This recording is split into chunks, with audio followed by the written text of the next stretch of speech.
नमस्कार दोस्तों, स्वागत है एक बार फिर आपका हमारे इस YouTube चैनल में।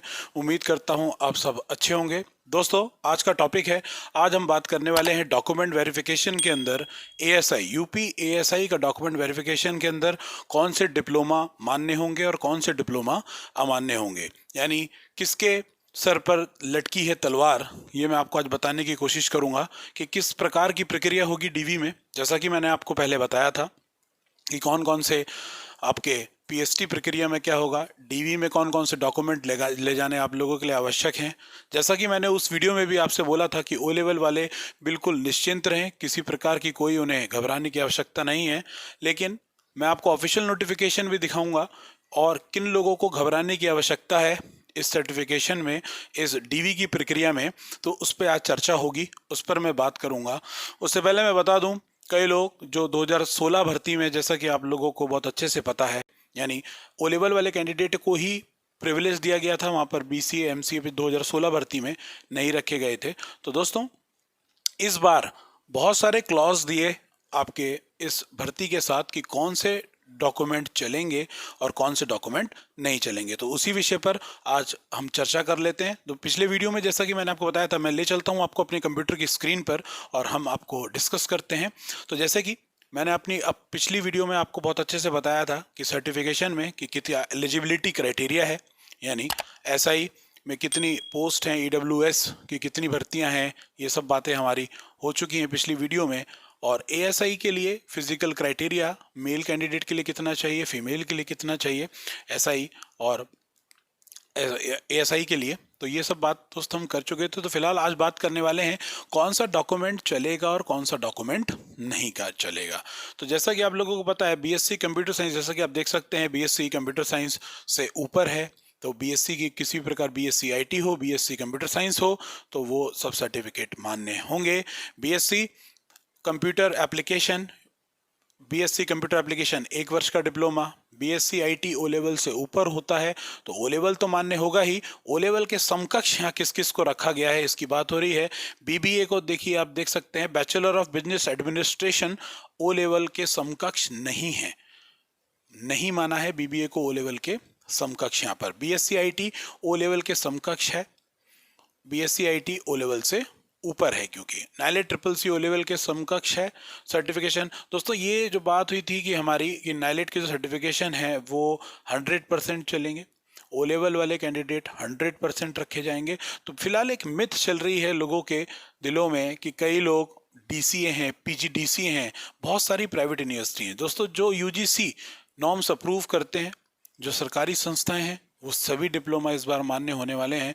तो बीटेक, एमटेक और किसी और ओ लेवल वाले बच्चों को बिल्कुल भी घबराने की आवश्यकता नहीं है। यहाँ पर तो बात चल रही है यहाँ पर प्राइवेट यूनिवर्सिटी के संस्थानों को, क्योंकि इस बार कई O level BTech MTech candidate जो पिछली बार बीटेक एमटेक कैंडिडेट वंचित रह गए थे 2016 भर्ती के दौरान, वो सभी भर्ती बोर्ड में जाकर डेली एप्लीकेशन दायर कर रहे हैं।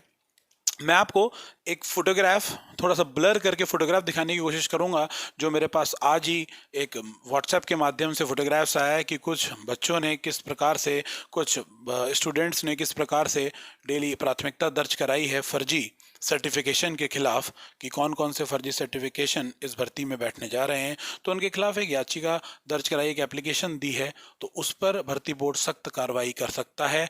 तो डीवी में किसको जाना चाहिए, आप लोगों को बताने की आवश्यकता तो नहीं है दोस्तों, क्योंकि आपका दिल जानता है, आपका दिमाग जानता है कि आप लोगों ने वो सर्टिफिकेट कैसे हासिल किया है। तो बहुत अच्छे से यूज़ है कि भर्ती बोर्ड भी बहुत अच्छे से समझ रहा है बात को, कि जैसे 2020 का सर्टिफिकेट आप शो कर रहे हैं प्राइवेट यूनिवर्सिटी का, 2021 का आप सर्टिफिकेट शो कर रहे हैं, तो 2019 में जैसा कि आपको पता है मार्च से लॉकडाउन लग गया था। कहाँ पर आपके पेपर हुए, किसने पेपर कंडक्ट कराया, कैसे आप लोगों ने रिटन एग्जामिनेशन दिए एक कोविड-19 के कर्फ्यू में या फिर लॉकडाउन के दौरान।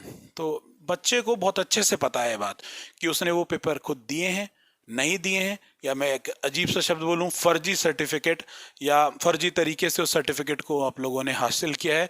तो डीवी में अगर आप जाते हैं तो जैसे कि बहुत पहले ही क्लियर हो गया है, 463 धारा 463 धारा आपके ऊपर लगा दी जाएगी। दोस्तों इसका मतलब क्या है, आपके फ्यूचर को खराब होने की यहाँ पर संभावना है। डीवी में अगर आप फर्जी सर्टिफिकेट के साथ जाते हैं और वो आप गलत पाए जाते हैं तो आप आगामी भर्तियों से भी वंचित हो सकते हैं। दूसरा कि मान लेते हैं कि आपका फर्जी सर्टिफिकेट या जो भी आपने सर्टिफिकेट हासिल किया था उसके दम पर आपको नौकरी लग भी जाती है, बाद में 1 साल बाद 1.5 साल बाद डॉक्यूमेंट वेरिफिकेशंस में अगर आप फंसते हैं तो दोस्त आपकी नौकरी से तो निलंबित आप करे ही जाएंगे और आप पर कई सारी धाराएं भी लगाई जाएंगी। तो मैं आपको यहाँ दिखाना चाह रहा था कि एक बहुत 11वां क्लॉज है हमारे पास कि किसी प्राइवेट संस्थान से कंप्यूटर एप्लीकेशन किया हो ओ लेवल के समकक्ष है यदि यह प्रमाण पत्र राज्य सरकार द्वारा स्थापित मान्यता प्राप्त किसी board, university, UGC, AICTE, IGNOU, NIELIT, डोएक द्वारा निर्गत है तथा ये कोर्स की अवधि 1 वर्ष या उससे अधिक है तो यह ओ लेवल के समकक्ष माना जा सकता है। ये इंपॉर्टेंट लाइन है दोस्तों, माना जा सकता है।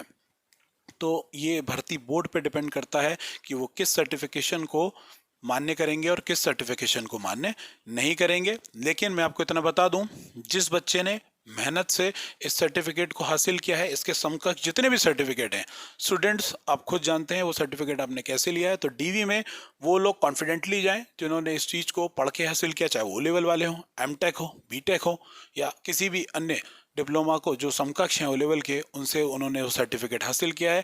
डीवी के अंदर उनका जाना थोड़ा दिक्कत का विषय हो जाएगा जिन्होंने उस सर्टिफिकेट को गलत तरीके से प्राप्त किया है। तो उम्मीद करता हूं मेरे द्वारा बताई गई बात आपको समझ में आई होगी कि डॉक्यूमेंट वेरिफिकेशन में किसको जाना चाहिए और किसको जाना नहीं चाहिए। जिस बच्चे ने बेहतर तैयारी करी है वो अवश्य जाएं। फोटो के माध्यम से मैंने आपको समझा दिया क्योंकि आपसे जो फर्जीवाड़े से चिड़े हुए कई विद्यार्थी धरना प्रदर्शन कर रहे हैं।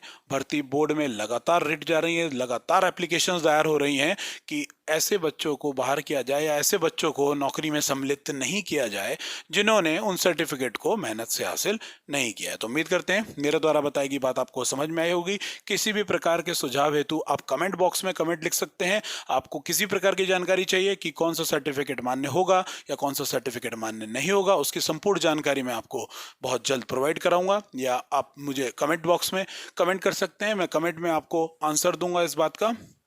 चैनल से जुड़ने के लिए धन्यवाद। इस चैनल को ज़्यादा से ज़्यादा, इस वीडियो को ज़्यादा से ज़्यादा लोगों को शेयर कीजिए और लोगों को जानकारी दीजिए। डीवी में जाइए, आप लोग चैनल को लाइक कीजिए, सब्सक्राइब कीजिए। तब तक के लिए शुक्रिया, धन्यवाद।